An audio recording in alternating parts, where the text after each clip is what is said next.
समुद्र का वो इलाका जहाँ जाने के बाद जहाज कभी वापस ही नहीं लौटे और कुछ विमान रहस्यमयी तरीके से गायब हो गए। कहा जाता है कि यहाँ कंपास काम करना बंद कर देता है और मौसम अचानक बिगड़ जाता है। यहाँ पूरा का पूरा विमान एक रहस्यमयी तरीके से गायब हो जाता है। लेकिन सवाल ये है कि बर्मुडा ट्रायंगल सच में कोई रहस्यमयी जगह है या फिर इसके पीछे बिल्कुल सामान्य वैज्ञानिक वजह है। आज की कहानी है दुनिया के सबसे रहस्यमयी समुद्री इलाके बर्मुडा ट्रायंगल का इतिहास।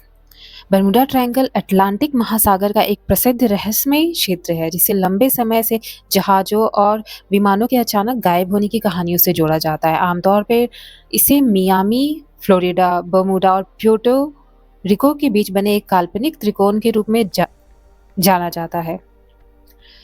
अब आते हैं बर्मुडा ट्रायंगल की शुरुआत कहाँ से हुई। दिलचस्प बात यह है कि बर्मुडा ट्रायंगल नाम प्राचीन नहीं है। इस नाम का इस्तेमाल 20वीं सेंचुरी में लोकप्रिय हुआ। 1940 से 1950 के दशक में कुछ लेखों और समाचार रिपोर्टों में अटलांटिक क्षेत्र में जहाज़ों और विमानों के गायब होने की घटनाओं का उल्लेख किया गया है। धीरे धीरे इन अलग अलग घटनाओं को एक दूसरे से जोड़कर रहस्य की कहानी बनाने लगी। जैसे 1945 का फ्लाइट नंबर 19 बर्मुडा ट्रायंगल की सबसे प्रसिद्ध घटनाओं में से एक है। फ्लाइट 19 है। 5 दिसंबर 1945 को अमेरिकी नौसेना के 5 टीबीएम एवेंजर विमानों ने फ्लोरिडा से एक ट्रेनिंग मिशन शुरू किया। मिशन के दौरान पायलट्स ने नेविगेशन संबंधी समस्याओं की सूचना दी और मौसम भी खराब होने लगा।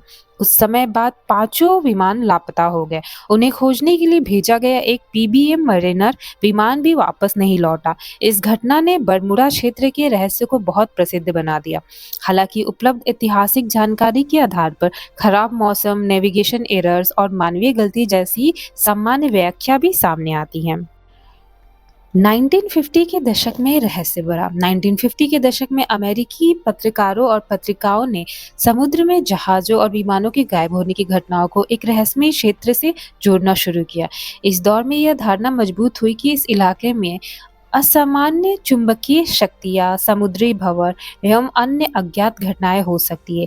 लेकिन उस समय प्रकाशित कई कहानियों में घटनाओं को सनसनीखेज तरीके से प्रस्तुत किया गया था। बर्मुडा ट्रायंगल का नाम कब प्रसिद्ध हुआ? 1964 में लेखक विंसेंट गैडिस ने आर्गोसी मैगजीन में प्रकाशित एक लेख में द डेडली बर्मुडा ट्रायंगल का नाम इस्तेमाल किया। इसके बाद बर्मुडा ट्रायंगल नाम लोकप्रिय संस्कृति का हिस्सा बन गया। बाद में किताबों, मैगजीन और टेलीविजन प्रोग्राम्स ने इन रहस्य को और बड़ा बना दिया। चार्ल्स बर्लीज और रहस्य की लोकप्रियता। 1970 के दशक में चार्ल्स बर्लीज की किताब द बर्मुडा ट्रायंगल ने इस विषय को दुनिया भर में बेहद लोकप्रिय बना दिया। किताब में कई मिस्टीरियस डिसअपीयरेंसेस को एक साथ प्रस्तुत किया गया और इससे यह धारणा मजबूत हुई कि बर्मुडा ट्रायंगल में कुछ असाधारण हो रहा है। यहीं से यूएफओज, अटलांटिस, मैग्नेटिक एनोमलीज और समुद्र के रहस्यमय भंवर जैसी थ्योरीज भी लोकप्रिय होने लगी। तो क्या वास्तव में यहाँ जहाज और विमान असमान संख्या में गायब होते हैं? यह सबसे महत्वपूर्ण सवाल है। बाद के शोधकर्ताओं ने पाया कि बर्मुडा ट्रायंगल की कई प्रसिद्ध घटनाओं को लेकर कहानियों में अतिशयोक्ति या अधूरी जानकारी मिली शामिल थी। यह क्षेत्र समुद्री और हवाई यातायात के खिलाफ लिहाज से काफी व्यस्त है। यह ट्रॉपिकल स्टॉर्म्स, हरिकेन्स, तेज हवाएं, ऊंची समुद्री लहरें और अचानक बदलने वाला मौसम भी खतरा पैदा कर सकते हैं। पुराने समय में आधुनिक सैटेलाइट नेविगेशन, जीपीएस और मौसम की फोरकास्टिंग उपलब्ध नहीं थी, इसलिए दुर्घटनाओं की संभावना अधिक थी। फिर इसका रहस्य क्यों बना हुआ है? बर्मुडा ट्रायंगल का रहस्य केवल घटनाओं की वजह से नहीं बल्कि कहानियां और लोकप्रिय संस्कृति की वजह से भी बना हुआ है। कुछ लोकप्रिय थ्योरीज इसमें शामिल है, जैसे कंपास और नेविगेशन में गड़बड़ी, अचानक आने वाली स्टॉर्म्स एंड हरिकेन्स, विशाल समुद्री लहरें और करेंट्स, मीथेन गैस बबल्स की थ्योरी, यूएफओज और extra terrestrial theories, Atlantis civilization की थ्योरीज और असामान्य मैग्नेटिक फोर्सेस। लेकिन इनमें से अधिकांश थ्योरीज के लिए मजबूत वैज्ञानिक प्रमाण नहीं है। आइए जानते हैं मिस्ट्रीज ऑफ बर्मुडा ट्रायंगल के बारे में। तो पहला है कि बर्मुडा ट्रायंगल की रहस्यमय कहानियों में अचानक खराब मौसम का एक महत्वपूर्ण भूमिका निभाता है। इस क्षेत्र को आमतौर पे फ्लोरिडा, बर्मुडा और प्यूर्टो रिको के बीच का समुद्री इलाका माना जाता है। यह नॉर्थ अटलांटिक के ऐसे हिस्से में स्थित है जहां ट्रॉपिकल स्टॉर्म्स, हरिकेन्स, तेज हवाएं और ऊंची समुद्री लहरें पैदा हो सकती हैं। मौसम अचानक इतना खतरनाक क्यों हो सकता है? समुद्र के ऊपर मौसम जमीन की तुलना में बहुत तेजी से बदल सकता है। गर्म समुद्री पानी वातावरण में बड़ी मात्रा में नमी पहुंचाता है। जब गर्म और नम हवा ऊपर उठती है तो बादल और थंडर स्टॉर्म्स विकसित हो सकते हैं। कभी-कभी कुछ समय में साफ आसमान, बादल, तेज बारिश, थंडर स्टॉर्म्स, तेज हवाएं, ऊंची लहरें जैसी स्थिति बन सकती है। पुराने समय में जहाज़ों और विमानों के पास आज जैसी सैटेलाइट बेस्ड वेदर इंफॉर्मेशन नहीं थी, इसलिए ऐसे बदलाव अधिक खतरनाक हो सकते थे। हरिकेन सबसे बड़ा खतरा क्यों थे? हरिकेन्स एक शक्तिशाली ट्रॉपिकल साइक्लोन्स है जो गर्म समुद्री पानी के ऊपर विकसित होता है। इसमें एक साथ कई खतरे होते हैं, बहुत तेज हवाएं, विशाल समुद्री लहरें, अत्यधिक बारिश, थंडर स्टॉर्म्स, कम विजिबिलिटी, समुद्र में डेंजरस करंट्स। अगर कोई छोटा या पुराना जहाज जैसे स्टॉर्म में फंस जाए तो उसके लिए नियंत्रण बनाए रखना बेहद मुश्किल हो सकता है। विशाल लहरें जहाज़ों के लिए खतरनाक क्यों हैं? स्टॉर्म्स के दौरान तेज हवाएं समुद्र की सतह को लगातार धक्का देती, इससे वेव्स बहुत ऊंची हो सकती है। इसके अलावा अलग-अलग दिशाओं में आने वाली वेव्स एक दूसरे से मिलकर समुद्र को बेहद अस्थिर बना सकती है। ऐसी स्थिति में जहाज का संतुलन बिगड़ सकता है, पानी जहाज के अंदर जा सकता है, इंजन या इलेक्ट्रिकल सिस्टम प्रभावित हो सकता है और जहाज डूब सकता है। तो अगर जहाज अचानक डूब जाए तो समुद्र में इसका मलबा ढूंढना भी कठिन हो सकता है। एयरक्राफ्ट के लिए स्टॉर्म कितना खतरनाक है?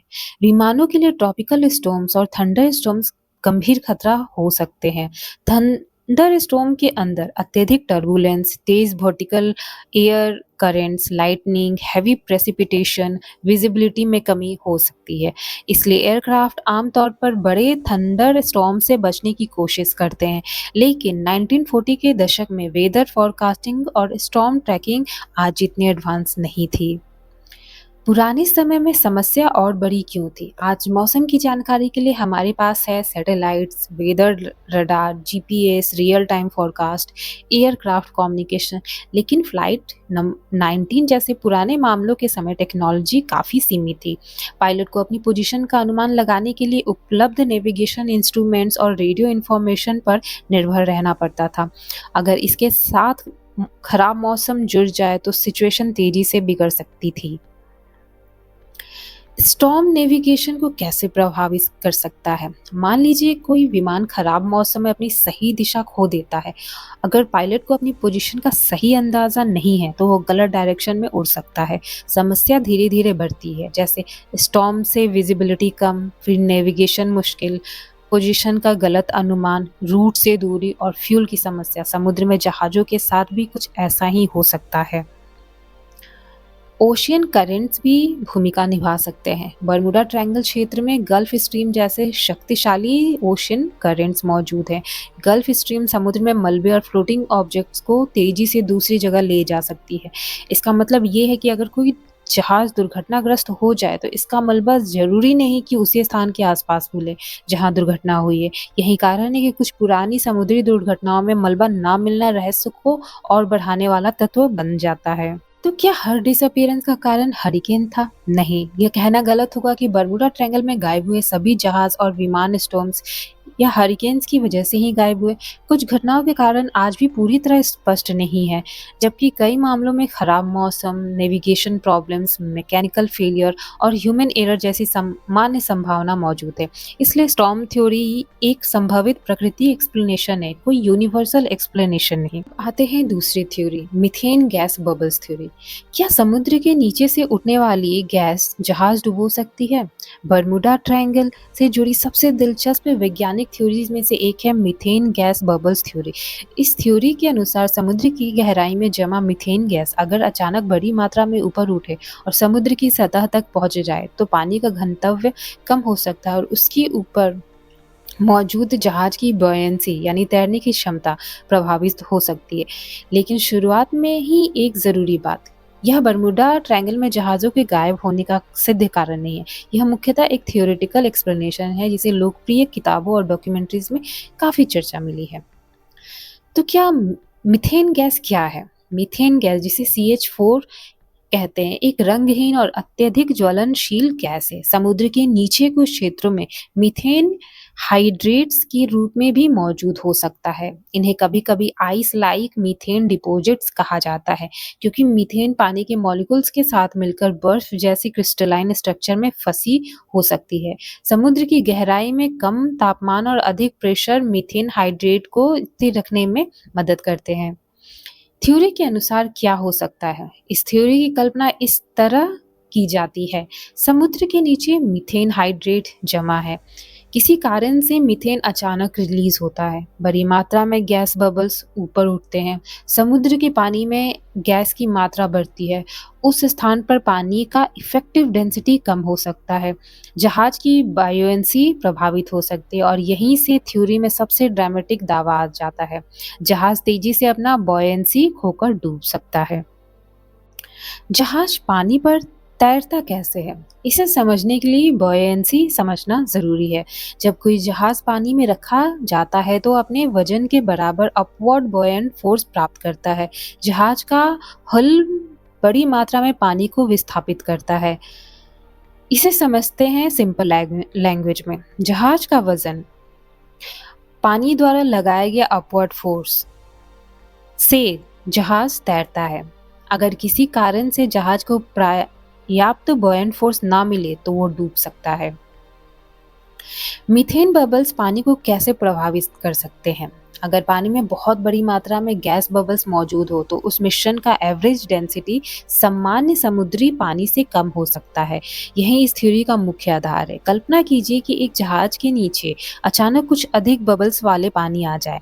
सामान्य समुद्री पानी घना, जहाज को पर्याप्त बॉयंसी, गैस फिल्ड वाटर, कम एवरेज डेंसिटी और कम बॉयंट फोर्स। थ्योरी के अनुसार यदि यह प्रभाव बहुत ज्यादा हो तो जहाज तेजी से नीचे जा सकता है। तो क्या मीथेन एक्सप्लोशन भी कर सकती है? मीथेन एक फ्लेमेबल गैस है, इसलिए पॉपुलर बर्मुडा ट्रायंगल स्टोरीज में कभी-कभी यह भी कहा जाता है कि मीथेन समुद्र की सतह तक पहुंचकर हवा में फैल सकती है और इग्निशन सोर्स मिलने पर आग या एक्सप्लोशन कर सकती है। लेकिन यह भी सावधानी जरूरी है। सिर्फ समुद्र से मीथेन निकलने का मतलब ये नहीं कि अपने आप एक्सप्लोजन हो जाएगा। मीथेन को जलने के लिए हवा में उचित कॉन्सेंट्रेशन और इग्निशन सोर्स की आवश्यकता होती है। तो क्या बर्मुडा ट्रायंगल में ऐसा वास्तव में हुआ है? यही सबसे महत्वपूर्ण सवाल है। अब तक ऐसा कोई ठोस वैज्ञानिक प्रमाण नहीं है कि बर्मुडा ट्रायंगल में मीथेन बबल्स ने किसी प्रसिद्ध जहाज या विमान को डुबोया हो। समुद्र के कई हिस्सों में मीथेन हाइड्रेट्स मौजूद है, लेकिन इससे यह साबित नहीं होता है कि बर्मुडा ट्रायंगल में होने वाली डिसअपियरेंसेस का कारण मीथेन है। इस थ्योरी को इसलिए एक संभावित प्राकृतिक मैकेनिज्म के रूप में चर्चा मिलती है, लेकिन इसे वास्तविक घटनाओं का प्रमाणित कारण नहीं माना जाता है। मीथेन हाइड्रेट्स कहाँ पाए जाते हैं? अब जानते हैं। मीथेन हाइड्रेट्स समुद्र के नीचे कई क्षेत्र में पाए जाते हैं, विशेष रूप से कॉन्टिनेंटल मार्जिन्स के आसपास। इनका निर्माण तब हो सकता है जब माइक्रो ऑर्गेनिज्म द्वारा पैदा हुई मीथेन या अन्य सोर्सेस से मीथेन सेडिमेंट्स में जमा हो और उचित प्रेशर टेम्परेचर कंडीशन में हाइड्रेट स्ट्रक्चर बनाए। इसलिए मीथेन हाइड्रेट्स केवल बर्मुडा ट्रायंगल की विशेषता नहीं है। फिर यह थ्योरी इतनी लोकप्रिय क्यों है? क्योंकि यह थ्योरी बर्मुडा ट्रायंगल की कहानियों के लिए एक वैज्ञानिक दिखने वाली एक्सप्लेनेशन देती है। लेकिन लोगों के लिए यह कल्पना करना बेहद रोमांचक है कि समुद्र के नीचे गैस का एक विशाल विस्फोट हुआ, पानी का घनत्व अचानक बदल गया और जहाज कुछ ही क्षणों में समुद्र में समा गया। क्या इससे बड़े जहाज का तुरंत गायब होना संभव है? यह दावा काफी सावधानी से देखना चाहिए। छोटे पैमाने पर गैस बबल्स पानी की डेंसिटी और बॉयंसी को प्रभावित कर सकते हैं, लेकिन किसी बड़े ओशन गोइंग शिप को अचानक और पूरी तरह डुबाने के लिए बहुत बड़ी मात्रा में गैस रिलीज और विशेष परिस्थितियों की आवश्यकता होगी। इसलिए एक मीथेन बबल ने पूरे जहाज तुरंत निगल लिया कहना वैज्ञानिक रूप से बहुत सरल और अतिरंजित व्याख्या होगी। तो इसका conclusion, methane gas bubble theory पूरी तरह काल्पनिक नहीं है। समुद्र के नीचे मीथेन और मीथेन हाइड्रेट्स वास्तव में मौजूद है और गैस रिलीज समुद्री वातावरण को प्रभावित कर सकता है, लेकिन मीथेन हाइड्रेट्स मौजूद है। बर्मुडा ट्रायंगल में जहाज मीथेन की वजह से गायब हुए, आज तक इस कनेक्शन को साबित करना वाले पर्याप्त एविडेंस नहीं है। अगली थ्योरी है यूएफओ और एक्स्ट्रा टेरेस्ट्रियल थ्योरीज। क्या बर्मुडा ट्रायंगल का संबंध एलियन से है? बर्मुडा ट्रायंगल की सबसे रोमांचक थ्योरी में से एक यह है कि इस क्षेत्र में जहाज़ों और विमानों के गायब होने के पीछे यूएफओज या एक्स्ट्रा टेरेस्ट्रियल बीइंग्स यानी दूसरी दुनिया के जीवों का हाथ हो सकता है। लेकिन शुरुआत में यह महत्वपूर्ण बात है कि इस थ्योरी के समर्थन में कोई विश्वसनीय वैज्ञानिक प्रमाण नहीं है। यूएफओ का मतलब क्या है? यूएफओ का पूरा नाम है अनआइडेंटिफाइड फ्लाइंग ऑब्जेक्ट। आज अमेरिकी सरकारी और वैज्ञानिक चर्चाओं में अक्सर यूएपी अनआइडेंटिफाइड एनामेलॉस फिनोमिना शब्द इस्तेमाल किया जाता है। सबसे महत्वपूर्ण बात यह है कि अनआइडेंटिफाइड एलियन नहीं है। अगर किसी एयरक्राफ्ट, लाइट या ऑब्जेक्ट की पहचान तुरंत नहीं हो पाती है तो उसे अनआइडेंटिफाइड कहा जा सकता है। इसका मतलब ये नहीं कि वह दूसरे ग्रह से आया है। बर्मुडा ट्रायंगल से यूएफओ को क्यों जोड़ा गया? बर्मुडा ट्रायंगल की कहानियों में कई एयरक्राफ्ट और शिप्स के गायब होने का उल्लेख मिलता है। जब लोगों को इस घटनाओं का तुरंत स्पष्ट एक्सप्लेनेशन नहीं मिला तो कुछ लेखकों और मिस्ट्री रिसर्चर्स ने अनयूजुअल एक्सप्लेनेशन देना शुरू किया। धीरे धीरे थ्योरी सामने आई। क्या इस क्षेत्र में कोई एक्स्ट्रा टेरेस्ट्रियल एक्टिविटी हो सकती है? और यहीं से Bermuda triangle plus UFO connection लोकप्रिय होने लगा। थ्योरी के अनुसार एलियंस क्या कर सकते थे? पॉपुलर थ्योरीज में कई अलग अलग कल्पनाएं मिलती हैं। पहला, यूएफओज एयरक्राफ्ट को कैप्चर करते हैं। कुछ कथाओं के अनुसार यूएफओज बर्मुडा ट्रायंगल के ऊपर उड़ रहे एयरक्राफ्ट को अपने स्पेस क्राफ्ट में उठा सकते हैं। फिर एयरक्राफ्ट और उसमें मौजूद लोग पृथ्वी से गायब हो जाते हैं। हालांकि इसका कोई विश्वसनीय प्रमाण नहीं मिलता है। एलियन टेक्नोलॉजी नेविगेशन को प्रभावित करती है। एक और थ्योरी कहती है कि एक्स्ट्रा टेरेस्ट्रियल स्पेसक्राफ्ट किस तरह के पावरफुल इलेक्ट्रोमैग्नेटिक फील्ड्स पैदा कर सकते हैं। इनमें है कंपास प्रभावित कर सकते हैं, रेडियो कम्युनिकेशन हो सकती है, नेविगेशन सिस्टम में समस्या आ सकती है, एयरक्राफ्ट के इंस्ट्रूमेंट गलत रीडिंग दे सकते हैं और एयरक्राफ्ट अपना रास्ता खो सकता है। यह थ्योरी सुनने में वैज्ञानिक लगती है, लेकिन बर्मुडा ट्रायंगल में एलियंस द्वारा ऐसा किए जाने का कोई प्रमाण नहीं है। तो क्या बर्मुडा ट्रायंगल में यूएफओ की साइटिंग हुई है? दुनिया के अलग-अलग हिस्सों में यूएफओ, यूएपी साइटिंग की रिपोर्ट्स आती रही हैं।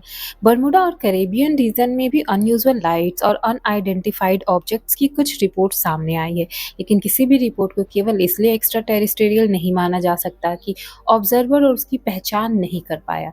इसके पीछे कई सामान्य कारण हो सकते हैं। Aircraft light, satellites, meteors, weather phenomena, optical illusions, balloons, समुद्र से दिखाई देने वाले दूर की रोशनी। रेडियो कम्युनिकेशन का रहस्य। पुरानी बर्मुडा ट्रायंगल स्टोरीज में पायलट्स और शिप्स के अजीब रेडियो मैसेजेस का भी उल्लेख मिलता है। कभी-कभी इन्हें इस तरह प्रस्तुत किया जाता है जैसे एयरक्राफ्ट किसी मिस्टीरियस फोर्स के संपर्क में आ गए हो, लेकिन समुद्र के ऊपर रेडियो कम्युनिकेशन में कई सामान्य समस्या हो सकती है, जैसे एटमॉस्फेरिक इंटरफेरेंस, खराब इक्विपमेंट्स, कमजोर सिग्नल, दूरी, खराब मौसम, मानव द्वारा गलत कम्युनिकेशन। इसलिए स्ट्रेंज रेडियो कम्युनिकेशन अपने आप में एलियन एक्टिविटी का प्रमाण नहीं है। सबसे बड़ा सवाल, अगर सच में एलियंस बर्मुडा ट्रायंगल में एयरक्राफ्ट या शिप्स को गायब कर रहे होते तो हमें किसी ना किसी रूप में फिजिकल एविडेंस मिलने की उम्मीद होती, जैसे एलियन स्पेसक्राफ्ट का डेब्रीज, अनयूजुअल मटेरियल्स, स्पष्ट रडार एविडेंस, विश्वसनीय वीडियो या photographic evidence, biological evidence, reproducible scientific observations.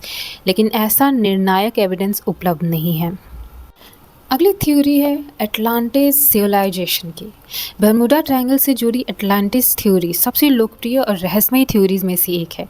इसके अनुसार समुद्र के नीचे कभी एक अत्यंत विकसित सिविलाइजेशन अटलांटिस मौजूद थी। उसकी कोई रहस्यमय टेक्नोलॉजी आज भी समुद्र के नीचे एक्टिव हो सकती है। लेकिन सबसे पहले एक ज़रूरी बात, अटलांटिस के अस्तित्व का कोई प्रमाणित आर्कियोलॉजिकल एविडेंस नहीं मिला है। तो अब शुरू करते हैं अटलांटिस की कहानी शुरू कहाँ से हुई। अटलांटिस की कहानी का सबसे प्रसिद्ध स्रोत है प्राचीन यूनानी दार्शनिक प्लाटो से। लगभग 360 बीसीई के आसपास प्लाटो ने अपनी दो डायलॉग्स टीमायूस एंड क्रियाटियस में अटलांटिस का वर्णन किया है। प्लाटो के अनुसार अटलांटिस एक शक्तिशाली और समृद्ध आइलैंड सिविलाइजेशन थी जो पिलर्स ऑफ हेराकल्स के बाहर स्थित थी। आजकल कई इतिहासकार इसे सामान्यतः स्ट्रेट ऑफ जिब्राल्टर से जोड़ते हैं। कहानी के अनुसार अटलांटिस बहुत शक्तिशाली हो गई थी, लेकिन बाद में यह भयंकर प्रकृति आपदा के कारण समुद्र में डूब गई। तो क्या अटलांटिस कैसी सिविलाइजेशन थी? प्लाटो के वर्णन में अटलांटिस को एक विशाल और समृद्ध द्वीप के रूप में बताया गया है। कहा गया है कि वहाँ भव्य महल और इमारतें थी, नहरों और जलमार्गों की व्यवस्था थी, शक्तिशाली नौसेना थी, कृषि और प्राकृतिक संसाधन भरपूर थे, एक शक्तिशाली राजनीतिक व्यवस्था थी। प्लाटो की कहानी में अटलांटिस के शहर को कॉन्सेंट्रिक रिंग्स यानी गोलाकार जल और भूमि की परतों से घिरा बताया गया है।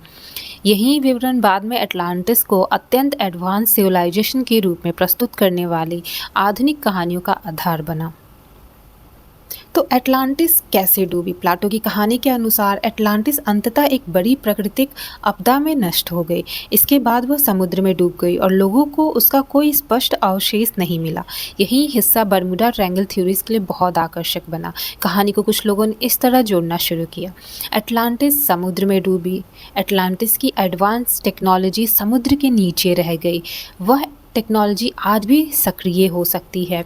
बर्मुडा ट्रायंगल में शिप्स और एयरक्राफ्ट के इंस्ट्रूमेंट्स प्रभावित होते हैं, जहाज और विमान मिस्टीरियसली डिसअपियर हो जाते हैं, लेकिन इस पूरी चेन में अंतिम हिस्सों के लिए विश्वसनीय वैज्ञानिक प्रमाण नहीं है। अटलांटिस को बर्मुडा ट्रायंगल से जोड़ा गया कैसे? यह कनेक्शन मुख्यतः मॉडर्न मिस्ट्री लिटरेचर और पॉपुलर कल्चर से आया। कुछ लेखकों और कॉन्स्पिरेसी थ्योरिस्ट ने अनुमान लगाया कि अटलांटिस शायद बर्मुडा ट्रायंगल के आसपास कहीं स्थित थी। उनका दावा था कि अटलांटिस के पास ऐसी टेक्नोलॉजी थी जिसे हम आज भी पूरी तरह समझ नहीं सकते। कुछ वर्जन्स में तो यह तक कहा गया है कि अटलांटिस के पास एनर्जी क्रिस्टल्स या किसी प्रकार के विशाल पावर सिस्टम्स थे। इन सिस्टम से सपोजिटली इतना पावर एनर्जी फील्ड पैदा होता था कि आसपास से गुजरने वाली एयरक्राफ्ट और शिप्स प्रभावित हो सकते थे। लेकिन समस्या ये है कि क्रिस्टल या टेक्नोलॉजी का अस्तित्व कोई आर्कियोलॉजिकल एविडेंस नहीं मिला है। तो अब क्रिस्टल एनर्जी थ्योरी क्या है? क्या अटलांटिस बर्मुडा ट्रायंगल कहानी का एक बहुत महत्वपूर्ण पॉपुलर हिस्सा है? इस थ्योरी के अनुसार अटलांटिस सिविलाइजेशन ने बड़े क्रिस्टल्स का उपयोग एनर्जी जनरेट करने के लिए किया था। कुछ कथाओं में कहा जाता है कि अटलांटिस के डूबने के बाद ये क्रिस्टल समुद्र के नीचे रह गए। फिर उनकी एनर्जी फील्ड्स कंपास को प्रभावित करते हैं, रेडियो सिग्नल्स को डिस्टर्ब करते हैं, एयरक्राफ्ट इंस्ट्रूमेंट्स को प्रभावित करते हैं, शिप्स को नेविगेशन प्रॉब्लम में डालते हैं और इसी कारण बर्मुडा ट्रायंगल में डिसअपियरेंसेस होती हैं। तो क्या अटलांटिस वास्तव में अटलांटिक ओशन में थी? यह सबसे बड़ा सवाल है। प्लाटो ने अटलांटिस को बियॉन्ड द पिलर्स ऑफ हेराकल्स बताया था, लेकिन आधुनिक हिस्टोरियंस और आर्कियोलॉजिस्ट में इस बात पर सहमति नहीं है कि अटलांटिस कोई वास्तविक स्थान था। कई रिसर्चर्स मानते हैं कि प्लाटो ने अटलांटिस को एक फिलोसफिकल स्टोरी के रूप में इस्तेमाल किया था। उनकी कहानी का उद्देश्य केवल एक खोई हुई सिविलाइजेशन का वर्णन करना नहीं, बल्कि राजनीति, शक्ति, नैतिकता और समाज के बारे में विचार प्रस्तुत करना भी हो सकता है। इसलिए अटलांटिस को सीधे बर्मुडा ट्रायंगल में लोकेट करना ऐतिहासिक रूप से प्रमाणित नहीं है। तो क्या समुद्र के नीचे अटलांटिस के रूइंस मिले हैं? दुनिया के कई हिस्सों में अंडर वाटर आर्कियोलॉजिकल डिस्कवरीज हुई हैं, लेकिन आज तक कोई ऐसा आर्कियोलॉजिकल साइट नहीं मिला जिसे वैज्ञानिक समुदाय ने प्लाटो की अटलांटिस के रूप में स्वीकार किया हो। कभी कभार समुद्र के नीचे दिखाई देने वाले प्राकृतिक रॉक फॉर्मेशंस को भी अटलांटिस के रूइंस बताए जाते हैं, लेकिन अंडर वाटर जियोलॉजी और आर्कियोलॉजिकल के अध्ययन से अक्सर पता चलता है कि ऐसे स्ट्रक्चर्स प्राकृतिक प्रक्रिया से बनी है। अटलांटिस और बर्मुडा ट्रायंगल की कहानी इतनी पॉपुलर क्यों हुई? इसके पीछे 3 चीज़ें बहुत महत्वपूर्ण हैं। पहला, रहस्य। बर्मुडा ट्रायंगल में जहाज़ों और विमानों के डिसअपियरेंस की कहानी पहले से मौजूद थी। खोई हुई सिविलाइजेशन अटलांटिस की कहानी हज़ारों वर्षों से मिस्ट्री और इमेजिनेशन को आकर्षित करती रही है। अब दोनों को जोड़ना, अब दोनों कहानियों को एक साथ जोड़ा गया तो एक बेहद रोमांचक नैरेटिव बन गया। समुद्र के नीचे खोई हुई सिविलाइजेशन, उसकी रहस्यमयी टेक्नोलॉजी और उसके ऊपर से गुजरते जहाज और विमान का अचानक गायब हो जाता। यही कहानी बहुत सारे मूवीज़, बुक्स और कॉन्स्पिरेसी थ्योरीज़ में बार-बार दिखाई देती है। अगली थ्योरी है असामान्य मैग्नेटिक फोर्स। क्या बर्मुडा ट्रायंगल में कंपास सच में गड़बड़ा जाते हैं? बर्मुडा ट्रायंगल से जुड़ी सबसे लोकप्रिय थ्योरीज में से एक दावा करती है कि इस क्षेत्र में असामान्य मैग्नेटिक फोर्सेस मौजूद है। कहा जाता है कि शक्तियाँ कंपास को गलत दिशा दिखाती है, एयरक्राफ्ट के इंस्ट्रूमेंट्स को प्रभावित करने और जहाज़ों को रास्ता भटकाने का कारण बन सकती है। लेकिन इसका कोई विश्वसनीय वैज्ञानिक प्रमाण नहीं मिला है। पहला है, पृथ्वी खुद एक विशाल मैग्नेट है। हमारी पृथ्वी के चारों ओर एक विशाल मैग्नेटिक फील्ड मौजूद है। इसी मैग्नेटिक फील्ड की वजह से मैग्नेटिक कंपास की नीडल एक विशेष दिशा में अलाइन होती है। इसे सरल तरीके से समझें, जैसे पृथ्वी का मैग्नेटिक फील्ड कंपास नीडल को दिशा देती है। नेविगेटर को नॉर्थ की जानकारी मिलती है, लेकिन पृथ्वी का मैग्नेटिक फील्ड हर जगह बिल्कुल समान नहीं होता। यह स्थान और समय के साथ थोड़ा बदलता रहता है। अब मैग्नेटिक नॉर्थ और जियोग्राफिक नॉर्थ अलग है। यह बर्मुडा ट्रायंगल की कंपास थ्योरी को समझने के लिए बहुत महत्वपूर्ण है। पृथ्वी पर दो अलग कॉन्सेप्ट्स हैं। एक है जियोग्राफिक नॉर्थ, यानी पृथ्वी का वास्तविक नॉर्थ पोल। दूसरा है मैग्नेटिक नॉर्थ, वह दिशा क्षेत्र जिसे कंपास का मैग्नेटिक अलाइनमेंट संबंधित होता है। तो इन दोनों के बीच का एंगुलर डिफरेंस जो होता है उसे मैग्नेटिक डिक्लाइनेशन कहते हैं। यदि नेविगेटर इस डिफरेंस को ठीक से काउंट ना करे तो कंपास रीडिंग और वास्तविक जियोग्राफिक डायरेक्शन में अंतर हो सकता है। तो क्या कंपास ने गलत दिशा दिखाई? इसका मतलब लोकप्रिय थ्योरीज के अनुसार कंपास अचानक उत्तर की जगह दूसरी दिशा दिखाने लगा, लेकिन वास्तविकता अधिक नुआंस्ड है। कंपास सामान्यतः मैग्नेटिक नॉर्थ की ओर संकेत करता है, ना कि हमेशा जियोग्राफिक नॉर्थ की ओर। इसलिए किसी स्थान पर कंपास को देखकर सीधे ये मान लेना कि नीडल गलत है, सही नहीं। नेविगेटर को उस क्षेत्र की मैग्नेटिक डिक्लाइनेशन और नेविगेशन मेथड को ध्यान में रखना पड़ता है। एगोनिक लाइन का क्या रहस्य है? बर्मुडा ट्रायंगल की मैग्नेटिक स्टोरीज में एक और इंटरेस्टिंग कॉन्सेप्ट आता है, एगोनिक लाइन। एगोनिक लाइन पृथ्वी की वह काल्पनिक रेखा है जहां मैग्नेटिक डिक्लाइनेशन लगभग 0 डिग्री होती है। इसका मतलब यह है कि उस स्थान पर मैग्नेटिक नॉर्थ और जियोग्राफिक नॉर्थ के बीच का एंगुलर डिफरेंस बहुत कम या लगभग शून्य होता है। कई पुरानी बर्मुडा ट्रायंगुलर स्टोरीज ने इस कंसेप्ट को रहस्यमय तरीके से प्रस्तुत किया है, लेकिन वास्तव में एगोनिक लाइन कोई रहस्यमय शक्ति नहीं है। यह पृथ्वी के मैग्नेटिक फील्ड की एक सामान्य भौगोलिक विशेषता है और समय के साथ इसकी स्थिति बदलती रहती है।